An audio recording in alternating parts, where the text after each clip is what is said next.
由零開始，一個陪住你進入夢鄉嘅節目。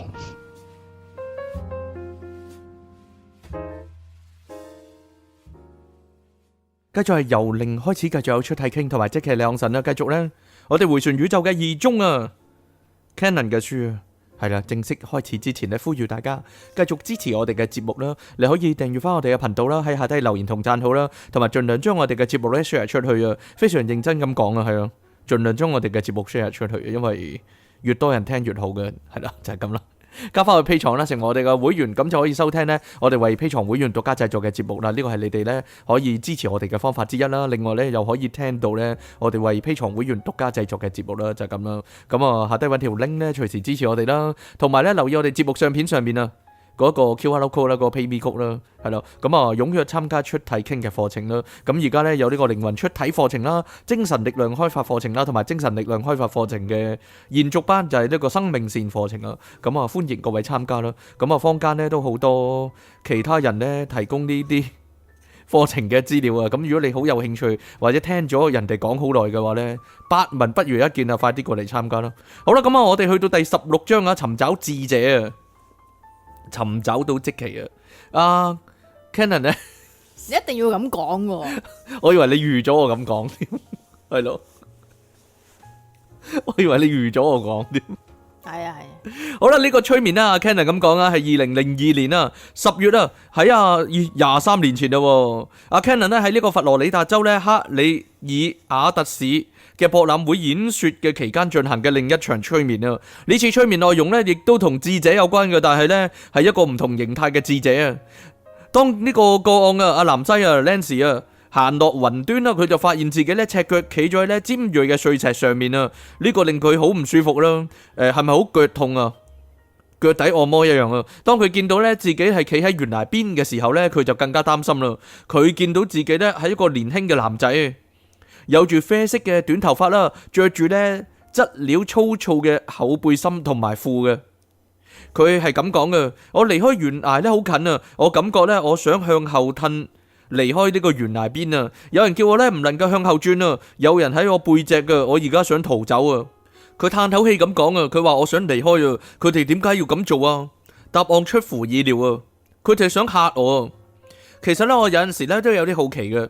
如果咧一個人咧接受催眠嘅時候咧，見到自己咧係個啡色頭髮嘅人啦，類似係咁啦，佢會唔會即刻知自己係染髮定係原本係咁嘅色咧？因為頭髮嘅顏色唔代表咩噶嘛。你唔會啦。我唔會，但係我前世可能係啊嘛，唔同色嗰種頭髮。咁阿 Canon 問呢個女仔啦，阿 Lance 啦，佢想唔想擰轉身睇下後面係邊個人啊？邊個人嚇你啊？佢話唔止一個人噶，我感覺咧，如果我更加靠近懸崖邊咧，我就會瀡落去咯。佢哋咧要我企喺嗰度咧，係要俾我一個教訓啊！但我唔知道係咩教訓啦。佢哋係一班咧矮小嘅人啊，頭髮嘅顏色好淺啊，幾乎係白色啊。我比佢哋咧高得多，至少咧高1尺或者更多啦。咁點解你會驚佢哋咧？我嘅皮膚嘅顏色同佢哋唔同噶，我比較深色啦，而佢哋就好淺色啊。佢哋同我係唔一樣噶，我唔屬於佢哋嗰一紮啦，我唔係佢哋嘅一份子啊。我感覺咧係喺旅途之中咧經過佢哋條村啦，佢哋好驚我唔知道咧我喺邊一度啊。然後咧我就發現咗呢個地方。起初咧我以為佢哋係細路仔啦，佢哋又冇任何武器嘅，但係唔知點解咧佢哋就將我逼到嚟呢一度啦。咁你唔兜腳踢開佢哋？哦。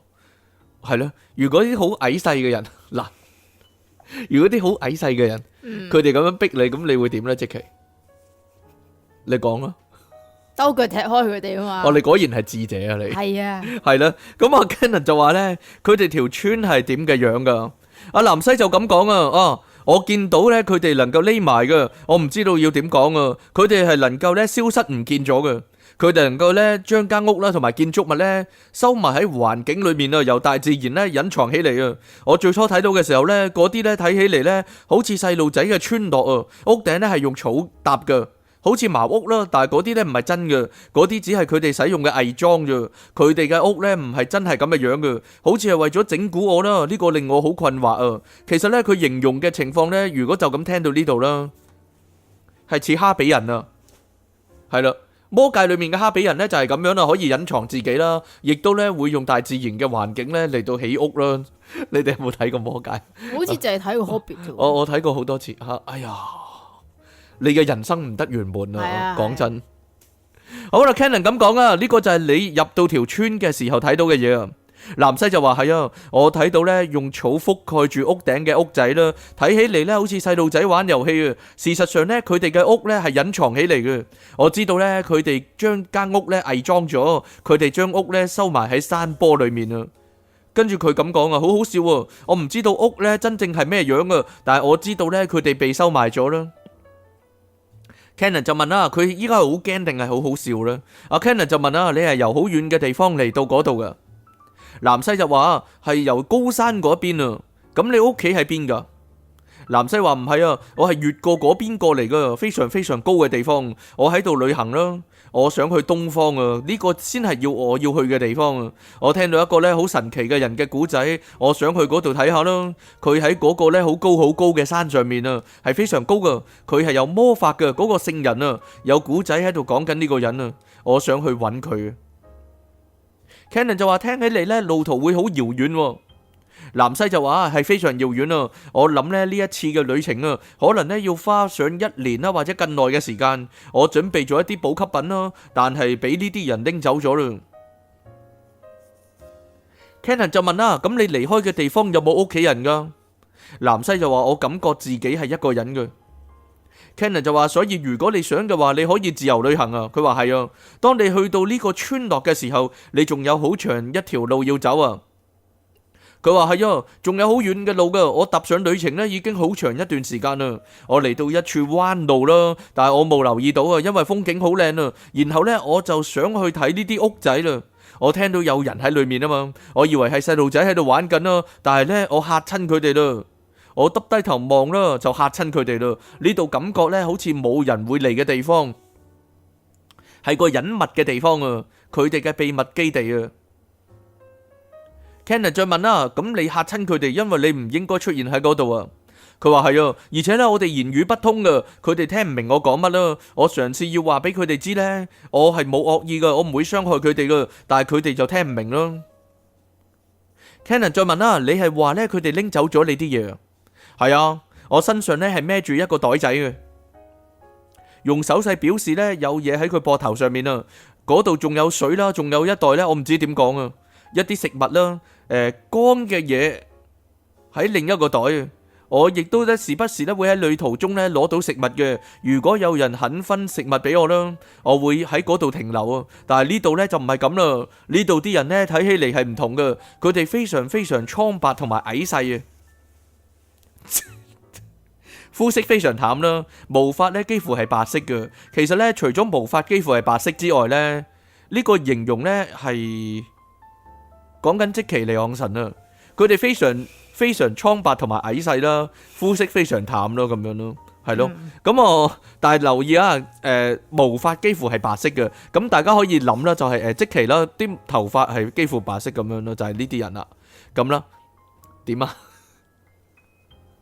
係咯，我眼前就有呢個咧膚色好白啦，同埋好矮細嘅人啦。你好高咩噶？我耷低頭望住即期啦，你要耷低頭即期就嚇親啦，先望到我同埋攞走我啲嘢啦，就咁咯。係啊。阿 Cannon 就話佢哋生得唔同噶，阿南西就話係啊，同我唔同噶，但係佢哋咧都生到一樣樣噶。佢哋眼睛嘅顏色唔同啦，唔係藍色，亦都唔係綠色，而係咧又藍又綠噶，幾乎咧係藍綠色啊，帶有藍色嘅綠色啊。點解你要形容咁耐咧呢樣嘢？佢哋五官好少啦，非常細嘅鼻哥啦，係好細嘅，同埋非常細嘅下巴啊。五官咧好精緻嘅，輪廓好明顯嘅。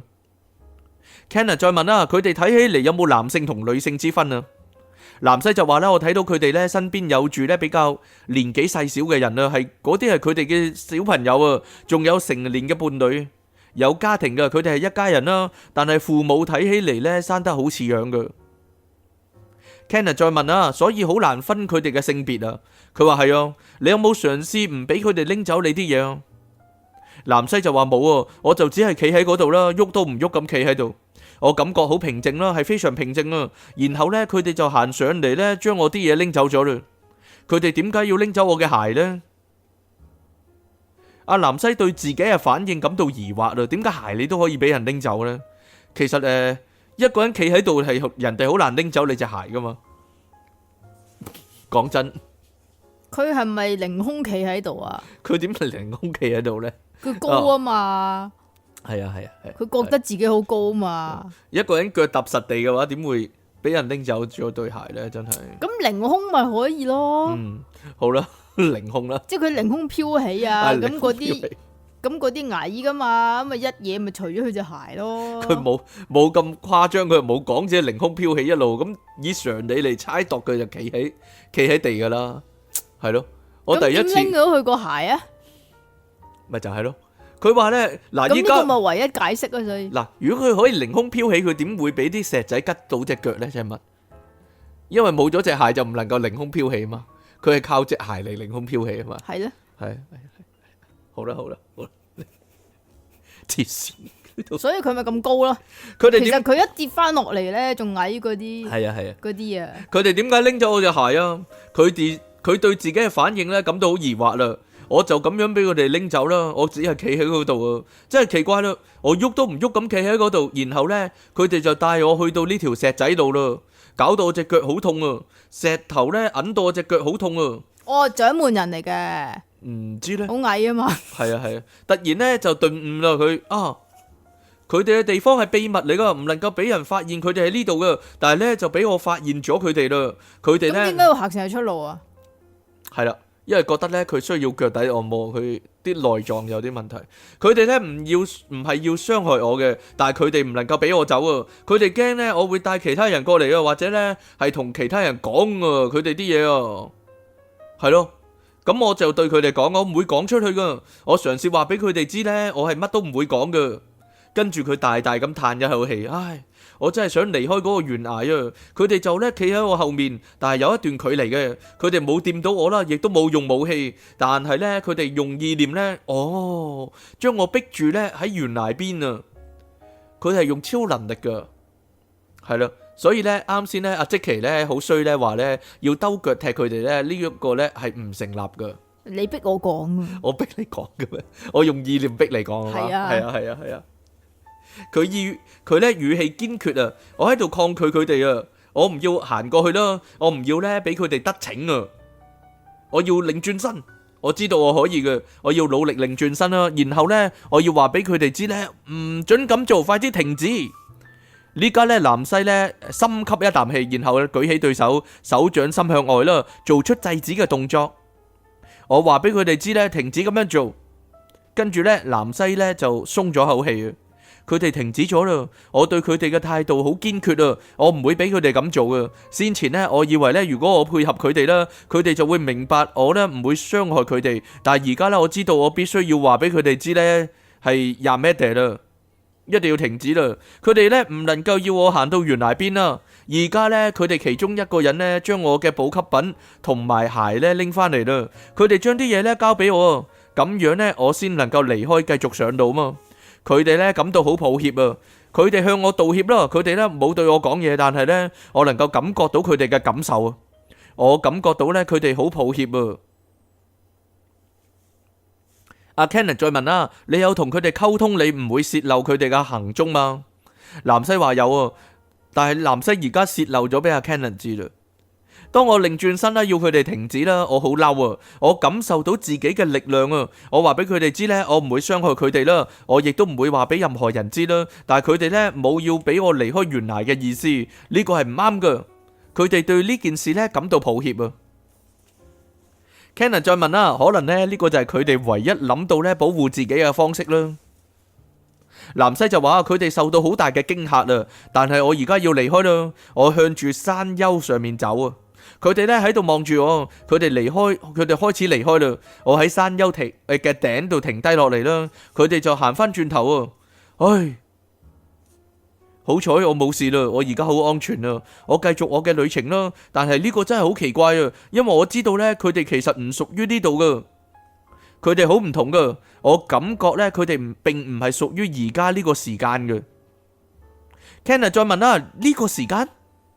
南西就話係啊，佢哋唔屬於而家呢個時間嘅。佢呢一路努力呢喺度諗緊應該點樣解釋嘅。我覺得呢，佢哋係嚟自其他嘅時間嘅。跟住佢突然間呢，好似恍然大悟咁啊！佢話係嚟自未來啊，好遙遠嘅未來啊！佢哋只係呢出現喺嗰度啫。但係呢，我就覺得啦，佢哋喺嗰度呢已經有好長一段時間啦。佢哋以為呢，佢哋喺呢個地方呢係安全嘅，冇人會發現佢哋喺嗰度嘅。Cannon 再問啦，點解你會覺得呢？佢哋係嚟自未來啊？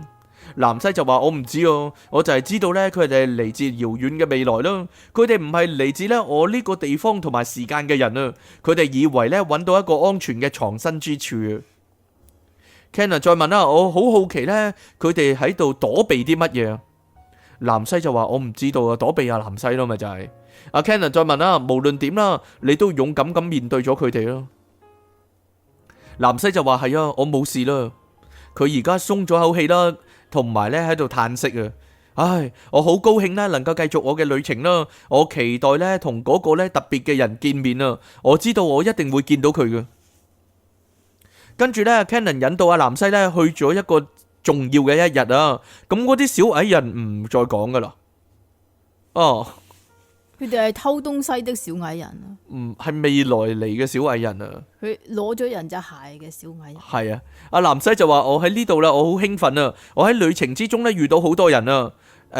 我一直咧聽到有關呢個人嘅故事啦，我感覺我更加老啦。Cannon 再問啦，你有冇再遇到咧好似嗰啲小人一樣奇怪嘅人啊？南西就話冇咯，只有嗰一次啫。Cannon 再問啦，呢個特別嘅人係咪住喺城市裏面噶？南西就話佢住喺山頂嘅，但係呢個城市嘅每個人呢都識得佢嘅，佢係一個聖人啊！我而家呢係喺一個呢好似市集咁嘅地方。Cannon 再問啦，你知道呢個城市嘅名嘛？你有冇聽到任何人提到呢個城市嘅名啊？南西就話呢，感覺好似喜馬拉雅山脈啊！佢哋提到一個名啊，但係呢個城市呢係喺海拔較低嘅地方嘅。佢話呢，阿 Cannon 話呢，睇得出呢，阿南西呢努力想諗出個名啊。我唔認為呢個係呢個城市嘅名啊。我想講嘅係呢，加德滿都，但係呢個應該係現代嘅名啊嘛。我唔認為呢，我而家嘅時間裏面呢，佢哋係咁樣叫呢個地方嘅。呢度群山圍繞啦，呢個城市呢喺高海拔啊。不過呢，嗰個人住嘅地方係更加高嘅。其實呢 Cannon 呢，當阿南西提到喜馬拉雅山脈呢，阿 Cannon 係即刻諗到西藏嘅。阿 Cannon 後來查百科全書啦，發現呢加德滿都呢其實係尼泊爾嘅城市嘅時候呢，阿 Cannon 好訝異啊！加德滿都呢坐落於呢海拔4000英尺嘅高原啦，俾好多高山圍繞住啦。而喜馬拉雅山脈呢有世界最高嘅山峰啊，而且呢位於尼泊爾北邊嘅同埋中國嘅交界啊。阿 Cannon 並唔知道咧，喜馬拉雅山咧延綿到咁遠嘅，亦都唔認為咧南西咧係知道呢啲資料嘅。你阿 Cannon 唔知就以為人哋唔知，你真係呢啲唔係好都2002啦，都2002啦，係咯，可以上網查到噶啦。其實2002嚟講，嘿，真係阿 Cannon 話咧唔認為南西知道呢啲資料啦，話係西藏咧會比阿南西認為係喜馬拉雅山咧自然得多，呢個記憶咧顯然係真實嘅，因為佢並唔係咧同我哋意識心會幻想嘅嘢一樣嘅。而嗰啲奇怪嘅小矮人咧，似乎咧唔會真係咩？係 Cannon 自己覺得咯，係咯。有啲人係知都唔定咧，唔係好奇怪嘅事啫，係嘛？嗰啲奇怪嘅小矮人啦，似乎咧唔似係會出現喺嗰度嘅人啦，但係呢啲疑問咧喺催眠結束之前咧都得到解釋嘞。Cannon 就問啦，嗰個人係喺更高嘅地方啊，而且每個人都識得佢啊。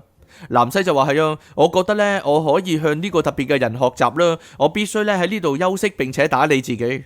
我一定要沖涼啦！我已經行咗好長一段時間啦，我需要休息一陣啦，並且咧適應呢一度嘅高度啊！我亦都需要咧換衫啊！我而家覺得唔夠暖啊，我需要多着一啲衫啦，因為呢度好高啦，而且好凍嘅。咁我哋咧稍微講到呢度先啊，究竟嗰啲小矮人啦，同埋呢個特別嘅聖人啊，係如何呢？咁我哋要下一次翻嚟呢，就繼續呢個旅程啊！好啦，咁我哋下次見啦，拜拜。